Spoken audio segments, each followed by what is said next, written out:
Good morning. All right.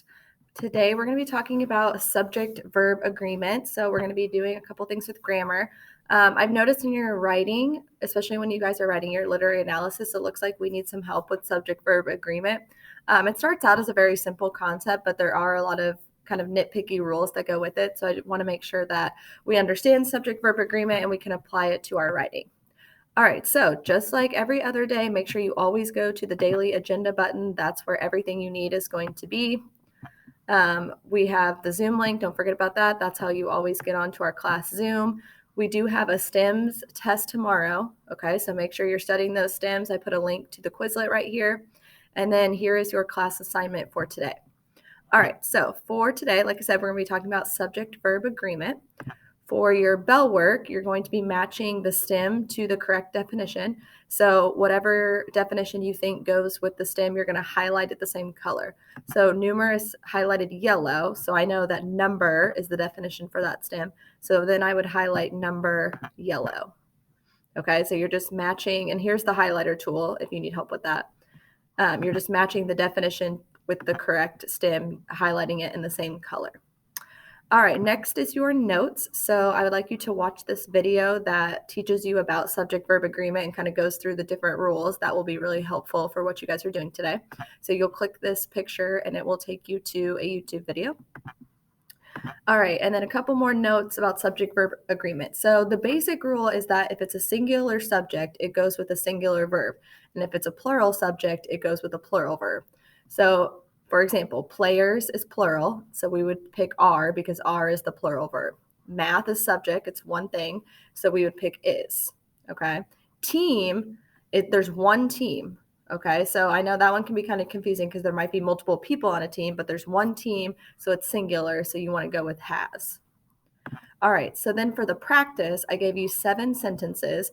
Either bold or highlight the verb that goes with the subject. So I gave you 2 options of verbs on each sentence. So you're going to pick the verb that goes with the correct subject. So for example, number 1, Derek, that's one person, singular. So we want to highlight or bold is. So if you want to bold it, click that. If you want to highlight it, you can do any color you want, click that one. They is plural, that's multiple people. So we would want are because are is plural, okay? Look, if you watch this video, you're getting all the answers. All right. Next one can be a little bit more tricky. So collective nouns are a name for a group of people or things. So the basic rule is that if the collective nouns are referring to a group as a unit, then it's going to take a singular verb. So for example, the social club is meeting today. We're talking about one unit, one club. Even though there's multiple people in the club, it's talking about the club as a unit. So it's singular, so we would go with is. However, if you're talking about the individuals or parts of a group, then you want a plural verb. So for example, if it says a number of students were absent today, this is talking about multiple different students. So then we would want it to be plural. So we're going to go with were. Okay. All right. And then you have another practice where you have 7 sentences. Same thing. You're going to bold or highlight the correct verb.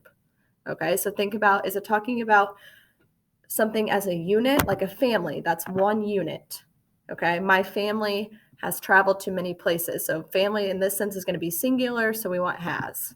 But this is a group of students. So it's talking about just one part of it.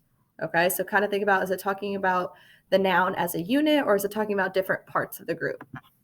All right. So after you complete that slide, the last thing you're going to do is it says go to Quizlet and take the practice test. So if you click this link, it'll take you to Quizlet. What you're going to do is on the side here where it says test, you're going to take the practice test. There's multiple choice, some matching. When you're finished, some you have to type it in. It'll give you a score, and I want you to type your score in this box. So if you get a 90%, then you would just put 90% in that box, okay?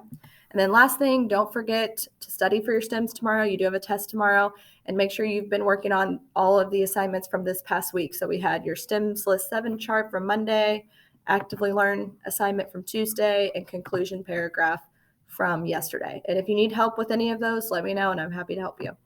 All right. See you later, guys.